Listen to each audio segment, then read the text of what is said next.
I sit here on St. Helena, the wind carrying the salt of the Atlantic through my open window, and I think not of Waterloo, nor of the crown I wore, but of a small boy in Corsica climbing the rocky hills above Ajaccio, dreaming of freeing his island from French rule. That boy had no idea he would one day rule France itself, nor that he would burn brighter than any king before him, only to be snuffed out by the jealousy of kings. I am Napoleon Bonaparte, and my life was not a story of luck, it was a story of will.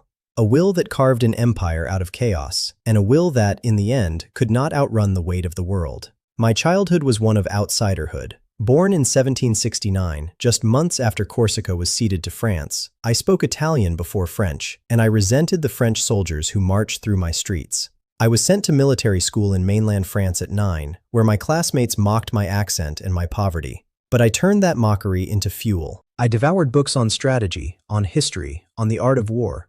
By the time I graduated, I knew every battle of Caesar, every tactic of Hannibal. I was a lieutenant at 16, and when the French Revolution erupted, I saw my chance.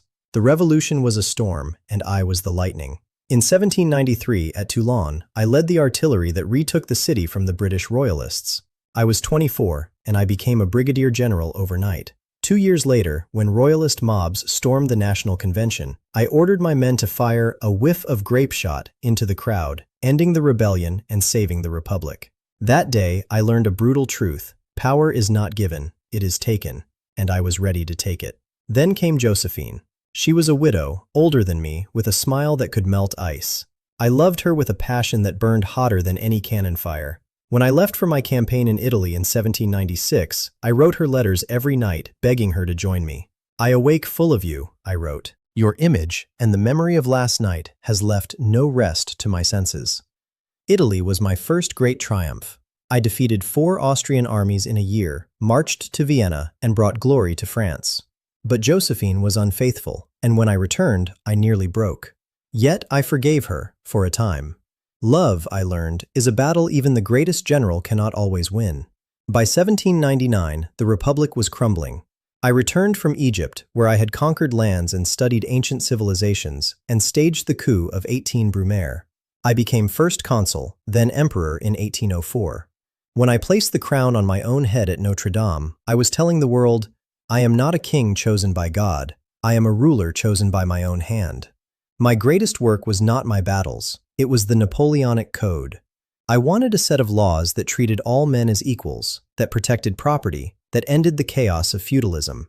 It still exists today, in the laws of France, of Germany, of half the world. That is my legacy, not the blood on my boots. My empire stretched from the Pyrenees to the Vistula. I crowned kings, redrew maps, and made Europe tremble. Austerlitz in 1805 was my finest hour. I tricked the Austrian and Russian armies into attacking a position I had chosen, crushing them in a single day. The soldiers called me Le Petit Caporal, the little corporal, because I walked among them, shared their rations, knew their names. I was one of them, yet I was above them. But power corrupts, even the strongest will. I let my pride blind me. I invaded Russia in 1812 with 600,000 men. The winter came early, and the cold was a weapon deadlier than any musket. By the time we retreated from Moscow, only 10,000 men remained. That was the beginning of the end. The coalition of Europe rose against me. I was exiled to Elba, a tiny island in the Mediterranean. But I did not stay. I slipped away with a handful of men, landed in France, and marched on Paris. The soldiers sent to arrest me knelt and cried, "Vive l'Empereur!"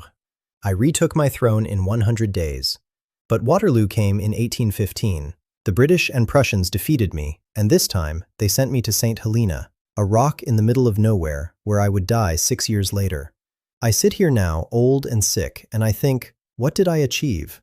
I freed France from chaos. I gave her laws that still stand. I spread the ideals of the revolution, liberty, equality, fraternity, across Europe.